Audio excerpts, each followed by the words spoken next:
Nouvelle déception française, Jeux Olympiques d'hiver. Carole Merle, le 19e seulement du Super G. Édouard Balladur, hier soir, dans l'heure de vérité, pas question de changer de politique. Les réactions dans les milieux politiques et le commentaire en direct de notre invité Michel Rocard, le premier secrétaire du Parti Socialiste. Les marins-pêcheurs très amers décident majoritairement de suspendre leur mouvement de grève, même si celle-ci continue dans certains ports. À Sarajevo, le commandant des forces serbes de Bosnie affirme à notre envoyé spécial Stéphane Magnier qu'il n'est pas question de retirer son artillerie autour de Sarajevo. Le concierge du Parlement de Bretagne mis en examen aujourd'hui pour incendie involontaire. Il avait tout simplement débranché le système d'alarme anti-incendie pour être tranquille. Nous terminerons ce journal à nouveau très austère sur un sourire, celui d'Emmanuelle Béard, l'héroïne de l'enfer, le dernier film de Claude Chabrol qui traite des ravages de la jalousie. Madame, Monsieur, bonsoir. Qui dira après cela que les Français ne bossent pas aux Jeux Olympiques? Tous nos sélectionnés, à commencer par Edgar Gros-Piron, médaillé en titre, se sont qualifiés pour la finale de l'épreuve. Des bosses en ski artistique, apparemment la meilleure façon de se réchauffer en Norvège. Reportage François Brabant. Il faisait beau, il y avait de l'ambiance et Edgar Gros-Piron avait le moral. Dans cette épreuve de qualification des bosses, ce matin, la médaille d'or d'Albertville a fait un festival. Il a même pris le temps de saluer les copains. Bref, une qualification sans problème, ou presque, car il y a ce Canadien Jean-Louis Brassard qui a fait un tout petit peu mieux que lui. Brassard premier, Gros-Piron deuxième, et si c'était mauvais signe pour demain? Ouais, mais demain est un autre jour, et demain, la pression, elle sera pas sur mes épaules. En plus de Gros-Piron, il y aura deux Français, Cotte et Alamand, et deux Françaises, Raphaël Monod ici et Candice Guilgue là, en finale. 5 raisons pour que demain, on trouve enfin à Lillehammer des Français heureux. En effet, nouvelle déception dans le camp français après le Super G féminin ce matin. Médaille d'argent à Albertville il y a 2 ans. Carole Merle a dû se contenter de la 19e place à près de 2 secondes de l'américaine Diane Roth. Alain Escoubet. Il n'y a pas encore le feu, mais il ne faudrait pas que ça dure. Certes, on n'avait pas d'espoir particulier sur les chances de Carole Merle, ni même sur celles des autres Françaises, mais des places de 11e, 13e, 19e et 20e, ça fait pauvre dans un palmarès. Et comme les hommes pour l'instant n'ont pas fait mieux, on s'inquiète. Vivement demain et Gros-Piron, en attendant, état d'âme. Ça n'a pas très bien marché, Carole, depuis le début de l'année. Qu'est-ce qui se passe exactement? Moi, je crois que tout le monde sait ce qui se passe. Je fais des très mauvais entraînements d'été. Je suis partie dans une direction qui n'était pas la bonne. J'ai voulu améliorer ma technique. En améliorant la technique, j'ai un petit peu tout brouillé dans mes sensations. Donc maintenant, c'est très dur de rattraper le temps perdu. L'Amérique, pendant ce temps-là, se balade. Tommy Meu dimanche, Diane Roffi aujourd'hui. On l'avait oublié depuis qu'il y a près de 10 ans. Elle avait été championne du monde de géant, puis médaille d'argent à Albertville. Des places de 10e de temps à autre, bref, passable, mais pouvait mieux faire. C'était pour aujourd'hui le jour de gloire, à 28 ans. On n'est pas si vieille, n'est-ce pas Carole? Et quand on n'a pas la tête qui craque, ça passe. C'est un rêve qui devient réalité. Avec le dossard numéro 1, vous ne savez jamais ce qui peut se passer. Au jeu, c'est étonnant, avec 40 filles, c'est complètement différent de la Coupe du Monde. Cela se joue sur un jour, une course, 1 minute 30. Et tout le monde peut gagner. Et moi, j'avais dans l'idée que je réussirais.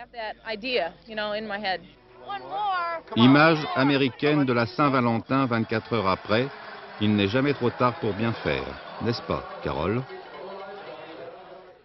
L'équipe de France de hockey a très agréablement surpris dimanche soir en faisant match nul face à l'une des meilleures équipes du monde, celle des États-Unis, après avoir bien failli gagner. Ce soir, les hockeyeurs français retrouvent un autre gros morceau, le Canada. Le coup d'envoi du match a été donné à 20h tapante. Tout de suite, des nouvelles du Palais avec Bollet en direct de Norvège. Oui, Bruno, en direct de Lillehammer, la patinoire du Hakon Hall pour assister à un match qui promet France-Canada. Le coup d'envoi, vous l'avez dit, a été donné environ 2 minutes. Les Canadiens sont évidemment en rouge, les Français en blanc. Le score est pour l'instant de 0-0. C'est le deuxième match ici de l'équipe de France, vous l'avez dit, et vous vous souvenez bien sûr qu'au premier, les Français ont arraché un match nul prometteur, 4 partout face aux États-Unis. Du coup, les Français ne sont plus considérés comme des petits, mais bien comme des adversaires redoutables.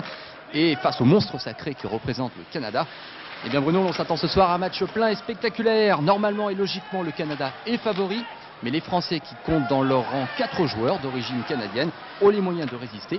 En tout cas, une bonne performance ce soir et la porte des quarts de finale serait pratiquement ouverte. Voilà où on en est, Bruno. On se retrouve peut-être tout à l'heure, alors qu'il n'y a donc aucun but de marqué pour l'instant. Absolument, nous vous retrouvons dans une vingtaine de minutes.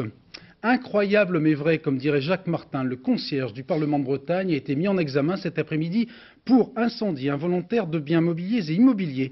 Ce brave homme de 60 ans avait tout simplement débranché le système d'alarme anti-incendie relié à son appartement parce qu'il était, a-t-il expliqué, fatigué de son déclenchement intempestif. Reportage Jacques Deveau et Jacques Boulaine. Les alarmes incendie s'étaient bien déclenchées, et même plusieurs fois. Mais le concierge du Parlement de Bretagne n'en a pas tenu compte. À chaque fois, il a interrompu manuellement le système sans prévenir les pompiers. Une attitude qu'il aurait justifiée par les déclenchements intempestifs des alarmes lors de travaux antérieurs dans le Parlement. L'examen de la boîte noire, qui note toutes les interventions du système de sécurité, a permis de déterminer l'heure de la première alarme, 22h30. Or, les pompiers n'ont été prévenus que 2 heures plus tard par des passants. Le mal était fait, ce qui aurait pu se limiter à un feu de comble était devenu un gigantesque brasier. Quant aux causes exactes de l'incendie, elles ne sont pas encore connues, mais le juge Lemoine, chargé de l'instruction, vient de procéder à sa première mise en examen, celle du concierge du Parlement, pour incendie involontaire. Sans dissimuler leur amertume, les marins-pêcheurs bretons réunis en assemblée générale au Guilvinec ce matin ont décidé de suivre les recommandations de leur comité de survie et de reprendre la mer dès demain, même si la grève continue à Lorient, La Rochelle ou encore Marseille. Reportage Luc Bazizin, Claude Barnier. La vérité, le temps d'une soirée. Un rendez-vous que les pêcheurs bretons du Guilvinec ne voulaient absolument pas manquer. Alors, ils sont venus se réunir devant l'écran à l'hôtel du port. Une rencontre que les pêcheurs auraient souhaité autrement qu'à distance. Je voudrais dire ceci. Moi, je suis toujours ouvert à recevoir les hommes et les femmes en difficulté. Si M. Balladur, il est si ouvert que ça au dialogue, ben ça y est, on lui a demandé une entrevue. Qu'il réponde par oui. Au marin, il n'a absolument rien appris de nouveau. Et dans les mesures que nous avons et qu'il a annoncées il y a déjà plusieurs jours, les marins n'y trouvent pas leur compte. Sur le long terme, ils n'y trouvent pas leur compte, ça c'est clair. Et pourtant, ce matin, assemblée générale sur le port du Guilvinec. Tous les pêcheurs se trouvent devant le fait accompli. Le comité de survie a pris sa décision. Nous avons pris la décision d'appeler à la reprise de l'activité. Et cela va compter de demain, mercredi. Une décision qui ne fait pas l'unanimité. Mais déjà, les marins préparent les filets. Aimé Gueguen emploie 7 personnes et s'apprête à reprendre la mer sans grand enthousiasme. La grève est finie, mais comme les autres, il ne veut pas laisser tomber le dossier. Chacun se demande comment financer un fonds qui garantirait un salaire minimum. Il y a des salaires moins. On a vu récemment des salaires de moins 92 francs en 24 jours de mer. Où voulez-vous qu'on retire encore de l'argent sur l'entreprise pour cotiser dans une caisse comme ça? On nous donne un ordre d'aller en mer, tout en étant mécontent du discours de Balladur. Moi, je veux bien. Moi, je ne sais pas, les bras me tombent, là. Je ne sais plus. Je me pose des questions, un peu toutes sortes de questions. Je ne vois pas le bout. D'accord ou pas, les 3/4 de ces bateaux seront dès cette nuit en pleine mer. Ne comptez pas sur moi pour changer de politique, pas question de remettre en cause ce qui commence à donner de bons résultats. Tel était en substance le message lancé hier aux Français par Édouard Balladur, invité d'une heure de vérité exceptionnelle sur France 2.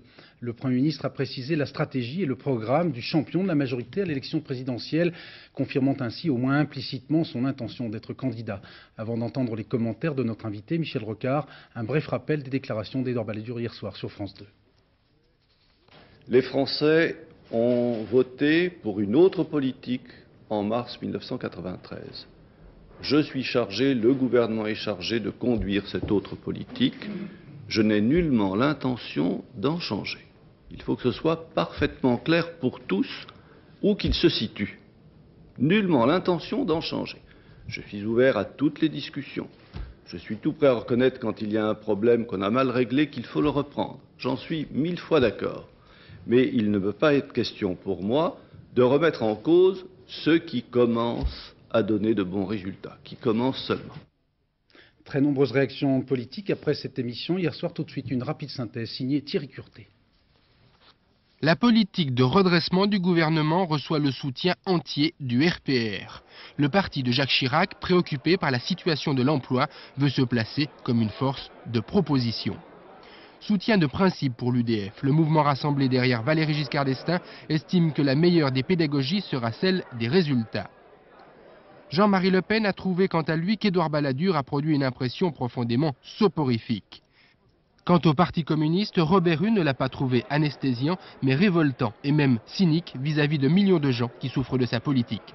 Du côté des syndicats, Louis Vianney pour la CGT trouve que le Premier ministre prend des risques lorsqu'il annonce la fin de la récession, alors que les plus audacieux des experts ne parlent que de frémissement. Quant à Marc Blondel pour Force ouvrière, il considère qu'il n'y a guère d'espoir pour une diminution effective du chômage. Michel Rocard, merci d'avoir répondu à notre invitation. Quand vous entendez le Premier ministre dire qu'il assume toute la cohabitation, même en cas d'échec, c'est un discours plutôt courageux? Ça, c'est plutôt courageux, mais il faut surtout l'écouter quand il dit « Je n'ai nullement l'intention de changer de politique, que ceci soit clair pour chacun, où qu'il se trouve ». Ça veut dire qu'on ne change pas une politique qui perd. Le chômage augmente plus de 2 fois plus vite que sous Bérégovoy. Moi, j'ai eu une impression curieuse pendant cette émission. Un homme d'État, c'est quelqu'un qui prévoit et qui choisit. Il n'y a pas de prévision, on attend la reprise, et il n'y a pas de choix ni de décision. Il a même théorisé l'impuissance, vous l'avez entendu comme moi. La France est plus bloquée qu'il y a 20 ans, par exemple. Ce qui me surprend beaucoup, parce que je crois que ce n'est pas vrai. Je crois que les Français, au contraire, sont beaucoup plus qu'il y a 20 ans sensibles au fait que le pays doit évoluer. L'analyse des différents secteurs qui se bloquent dès qu'on y touche, la théorisation de l'impuissance. Oui, mais vous aussi, en tant que Premier ministre, vous êtes heurté à cette grande difficulté de réformer la société française. Vous savez mieux quiconque que c'est pas si facile que ça. Tout à fait, mais au moins avais-je touché la fiscalité, le chômage baissait, l'ensemble des outils sur lesquels M. Balladur travaille en ce moment sont les miens. Et de toute façon, pour faire avancer les choses, il faut conduire, je crois, les affaires différemment. L'exemple de la pêche est très typique. Je trouve inadmissible que M. Balladur ne reçoive pas les marins-pêcheurs. On ne finasse pas avec le désespoir. C'est ça le problème. Et là, il a tenu un discours presque d'adjudant, souvenez-vous. Et d'ailleurs, ils l'ont très mal pris. Il doit les recevoir, c'est bien clair. On ne finance pas avec le désespoir. Rien ne trouve grâce dans le discours du Premier ministre, à vos yeux? Si, la partie concernant la Bosnie. Toute la France est d'accord là, et le gouvernement, en effet, a eu raison, je crois, de hausser le ton, et nous le voyons, cette fermeté paye, cette fermeté a des résultats. Voilà 3 jours qu'on ne s'est plus entretués, voilà des vies sauvées, des vies de civils, des vies d'enfants, des vies de soldats aussi. J'espère que cela tiendra, à condition que la pression reste, jusqu'à ce qu'on arrive à un accord politique. C'est l'enjeu. Vos amis socialistes dénoncent beaucoup actuellement l'instauration d'un État Balladur, notamment dans l'audiovisuel. Alors, selon vous, quelles leçons tirez-vous de la démission annoncée hier du PDG de Canal+, André Rousselet? D'abord, j'étais très surpris d'entendre le Premier ministre nous annoncer qu'il avait appris ça par voie de presse. Ça m'a paru un peu scandaleux. Quand on est à Matignon, on est informé de ces choses par une espèce de nécessité. L'État est trop grand. Et là, nous ne sommes pas dans le correct. Il y avait une chaîne qui avait une certaine indépendance. Les guignols de l'info ne font de cadeaux à personne et pas plus à moi qu'à d'autres. Mais au moins, c'était une respiration démocratique. Et une main de fer, ça va sur cette chaîne. Ce n'est pas tolérable. Vous pensez que c'est uniquement pour les guignols de l'info ou c'est dans une stratégie beaucoup plus les industrielle, beaucoup comme un symbole d'indépendance, mais c'est toute l'indépendance de la chaîne qui est mise en cause. En fait, le sentiment que j'ai, c'est que M. Balladur ne sait pas où il va, reprise par reprise. Il est obligé, il enlève des chiffres du chômage les plus de 50 ans. On peut le faire, mais à condition de le dire, pour que l'instrument de mesure reste le même. Il ne sait pas où il va. Rien n'est prévu, et pendant ce temps, nous vivons à crédit, car la dette publique a augmenté de manière vertigineuse. Je le maintiens, un homme d'État sait choisir, et il ne choisit rien. Pourquoi, dans ces conditions, Michel Rocard, la gauche reste-t-elle aussi peu populaire dans le pays, même si elle a eu quelques victoires aux législatives? Et pourquoi, vous, personnellement, restez-vous aussi bas dans les sondages, puisque vous êtes battu dans tous les cas de figure, notamment par Édouard Balladur? C'est un niveau qui est un bon redémarrage, il faut du temps pour tout, nous nous prenons en charge tranquillement, soyez sans inquiétude. Il fallait d'abord remettre de l'ordre dans la maison, ensuite retrouver la confiance des Français après une lourde défaite, mais ce travail avance bien, et je pense que la reconstruction commence à plein. Une toute dernière question, c'est un petit clin d'œil. Tout à l'heure, je vais recevoir Emmanuel Béard qui va nous parler de la jalousie. Vous-même, est-ce que vous êtes jaloux? Est-ce que vous êtes plus jaloux de François Mitterrand ou d'Édouard Balladur? La jalousie n'est pas un sentiment très clarificateur en politique. Je ne travaille pas avec. Mais M. Balladur est Premier ministre et j'aimerais voir mon pays mieux gouverné. Merci beaucoup Michel Rocard d'avoir répondu à notre invitation. Vous faisiez allusion il y a un instant à la situation en Bosnie. On peut noter ce soir un nouvel avertissement des Russes à l'Occident. Boris Eltsine est en effet sorti de son silence aujourd'hui en recevant au Kremlin le Premier ministre britannique John Major. Pour le président russe, pas question que Moscou soit exclu des décisions prises sur le terrain. À 5 jours de l'expiration de l'ultimatum de l'OTAN, le commandant des forces serbes de Bosnie a affirmé en substance qu'il n'était pas question de retirer son artillerie. Reportage de nos envoyés spéciaux à Sarajevo, Stéphane Magnier, Marcel Martin, Dominique Sanchez. Voici l'homme qui mène la guerre côté serbe en Bosnie-Herzégovine. Tête nue, le général Ratko Mladic au milieu des casquettes à galons dorés de son état-major. C'est lui qui mène les négociations avec l'ONU et les Bosniaques. C'est lui qui peut donner l'ordre de retirer l'artillerie serbe autour de Sarajevo. J'ai confirmé que nous allons respecter strictement le cessez-le-feu signé le 10 février. J'espère que les gens de l'OTAN sont raisonnables et qu'ils ne vont pas tomber dans le piège tendu par les Bosniaques, dit-il. C'est-à-dire transformer Sarajevo en détonateur de la Troisième Guerre mondiale. En ce qui concerne le retrait de l'artillerie, nous ne pourrons en parler que s'il y a d'abord un accord de paix signé. Je crois que vous pouvez comprendre que si je retirais mes troupes de Sarajevo, les populations serbes risqueraient de se faire égorger, comme ça a déjà été le cas en mai 1992. Est-ce que vous retireriez vos forces alors que les menaces continuent à peser contre votre peuple, qu'il y a une déclaration officielle de guerre contre votre peuple? Tout le monde nous menace, le président bosniaque et ses alliés. Est-ce que je peux vous demander de quel pays vous êtes? De France. Pourquoi envoyer vos enfants se faire tuer pour le président bosniaque? Mais le général Mladic aime aussi jeter le chaud et le froid, brouser à l'homme jovial et montrer à la presse mondiale qu'il est l'ami de tout le monde, qu'il n'en veut à personne, et surtout pas aux Occidentaux, à côté desquels il a exigé de poser avec le sourire. Avant de reprendre, toujours avec le sourire, le chemin du retour à bord d'une voiture de l'ONU. Dans la cour de la caserne, les quelques armes que les Serbes nous avaient présentées comme des armes lourdes remises sous la surveillance des casques bleus étaient rouillées et recouvertes de neige.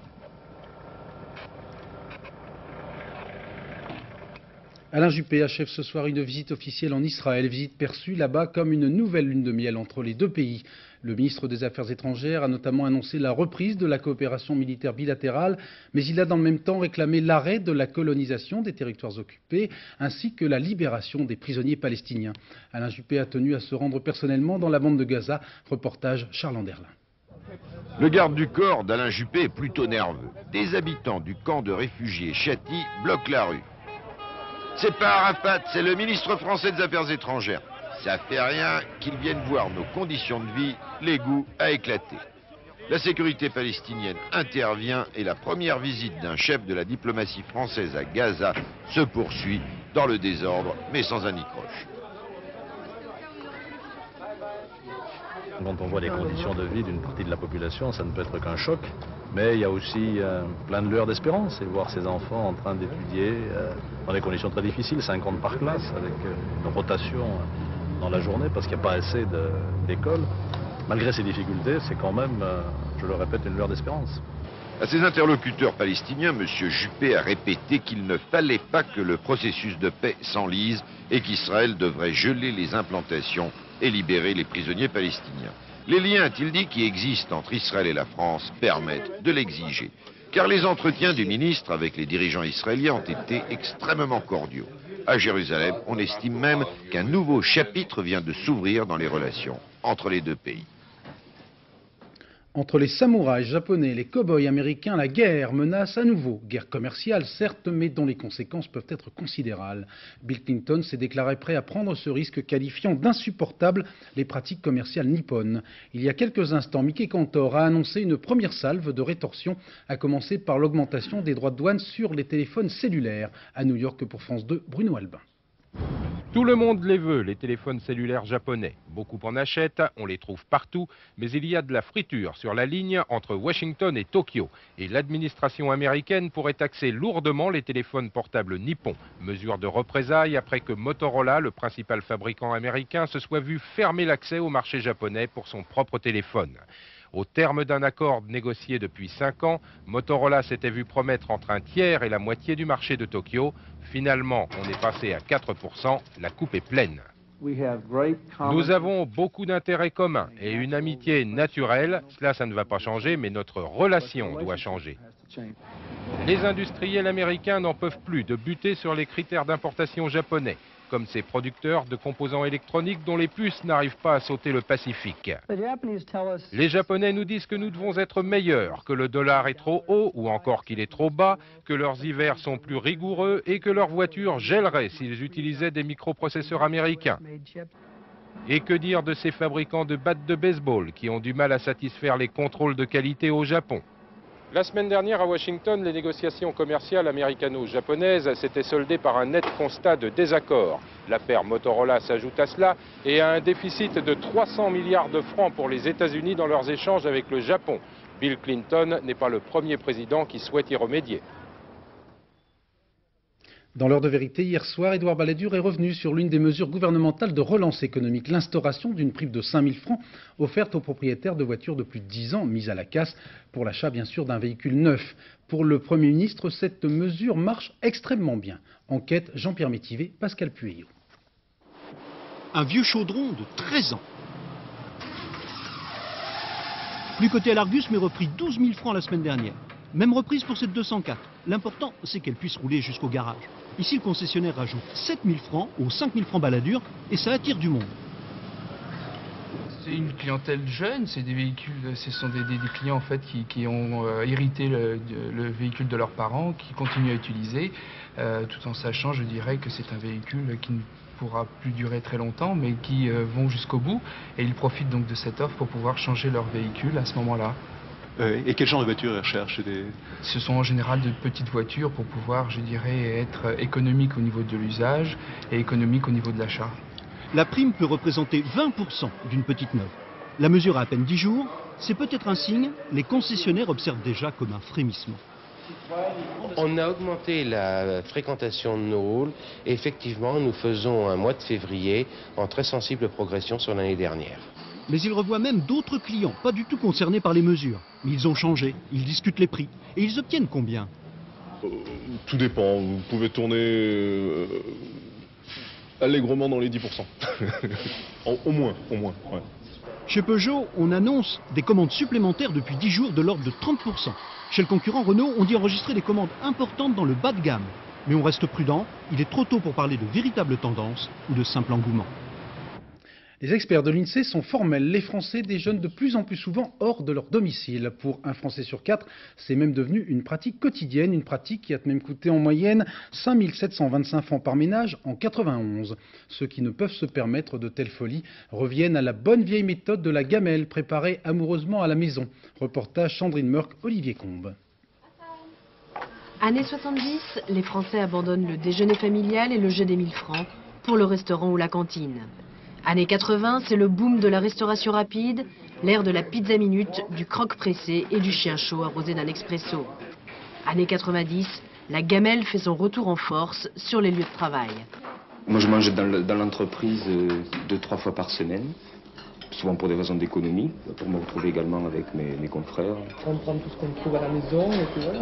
En ce moment, c'est le ramadan, donc les habitudes alimentaires, il ne se passe rien, je ne mange rien.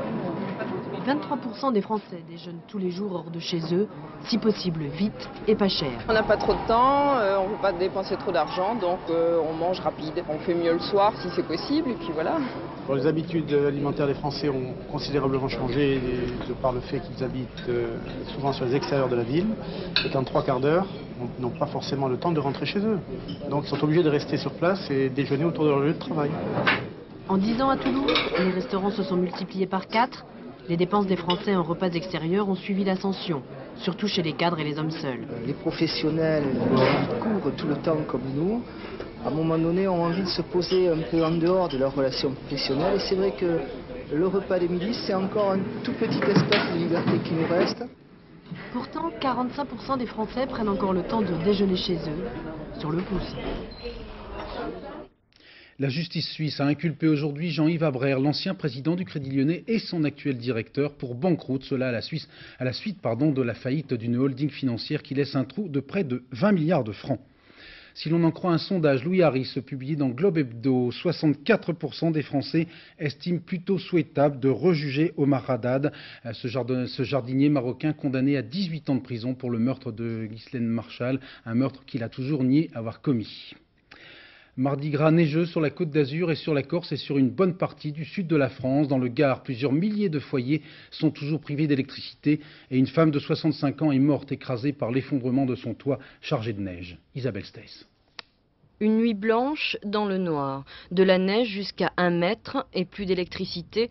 Le Gard s'est réveillé ce matin presque coupé du monde. 25 000 foyers privés de courant dans la région du Vigan. Les lignes haute tension n'ont pas résisté à la pression du manteau neigeux. Des routes difficilement praticables et des villages complètement isolés. Ce matin à Bèze et Esparon, les pompiers ont découvert le corps sans vie d'une femme de 65 ans écrasée par l'effondrement du toit enneigé de sa maison. De la neige également dans l'arrière-pays niçois, 10 à 20 cm, pas grand-chose, mais l'hiver blanc ici est tellement rare et ce n'est certainement pas ceux-là qui s'en plaindront. Aujourd'hui c'est génial et on s'éclate.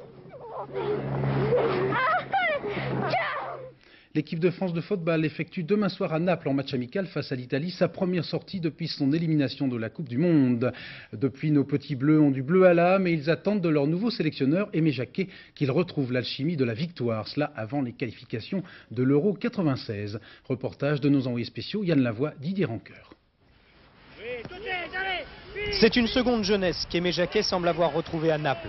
Et il n'est pas possible de se tromper, c'est bien lui le nouveau patron de l'équipe de France. Autoritaire, mais surtout heureux. Il est resté plusieurs années sans entraîner. Chômeur, puis adjoint de Gérard Rouillet. Bref, le terrain lui manquait. C'est ma passion, hein, c'est mon job.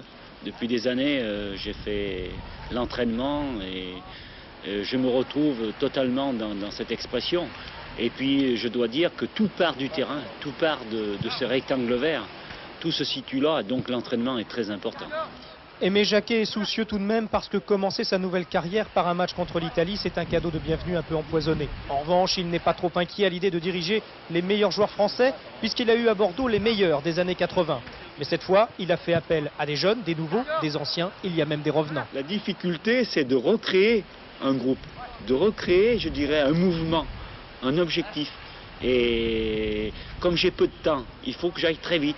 C'est pour ça que j'ai appelé un peu plus de jeunes pour pouvoir justement créer ce dynamisme. Avec Bordeaux, Aimé Jacquet a tout gagné sur le plan national. Et en Coupe d'Europe, il a échoué de peu, contre Naples par exemple, qui avait éliminé les Girondins en 89.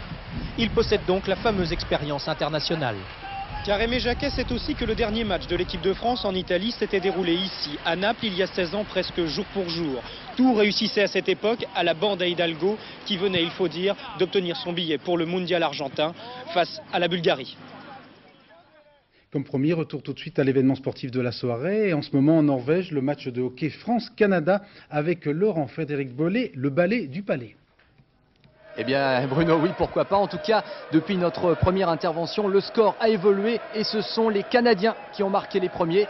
Je vous propose de voir tout de suite ce but. C'était peu après notre première intervention, à la 2e minute très exactement. Et voyez, un tir imparable de Todd Ulshko. Les Canadiens qui ouvrent donc le score. On va revoir au ralenti ce but. Le Palais est passé devant Petri Lonen qui n'a rien pu faire. Donc 1-0 pour le Canada. Alors évidemment, ça commence plutôt mal pour les Français. Mais souvenez-vous, dimanche soir, eh bien, les États-Unis avaient également marqué les premiers. Et cela n'avait pas empêché les Français de revenir au score, de mener avant d'arracher le match nul. Donc il reste encore 2 tiers-temps de 20 minutes et environ la moitié du premier tiers-temps. Donc l'espoir subsiste, même si c'est vrai, le Canada domine en ce début de match. Merci. Comme promis, nous retrouvons notre invité, Emmanuelle Béard, l'héroïne avec François Cluzet du dernier film de Claude Chabrol, L'Enfer. Chabrol a repris le scénario d'un film inachevé d'Henri-Georges Clouzot. Comme son nom l'indique, ce film raconte la lente descente aux enfers d'un couple, le mari devenant littéralement fou de jalousie. Un film subtil, trouble et dérangeant. Extrait de la bande-annonce. Oh, c'est pas sa faute. Hein. Je sais qu'elle m'aime à sa façon. Seulement, quand ça la prend, c'est n'importe où, n'importe qui, le client, le garagiste, le barman. Elle est malade. Attends, fais voir un peu, toi. Maintenant, ça vous paraît peut-être dur à croire. Tu vois pas que je t'aime, que je suis ta femme. T'as vu mes yeux? Ils sont pauvres. C'est pour toi que j'ai pleuré, c'est pour toi. Je me disais, qu'est-ce que je vais devenir s'il revient pas? Sans lui, je suis plus rien. Plus rien.